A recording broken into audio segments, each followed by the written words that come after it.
sina. Maisha haya tuishio ni ya kupita.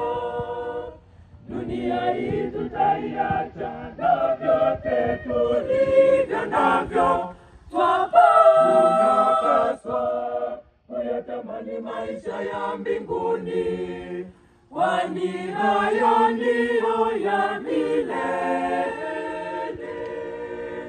Dunia hii tutaiacha, na vyote tulivyo navyo tunapaswa kuyatamani maisha ya mbinguni, kwani hayo ndiyo ya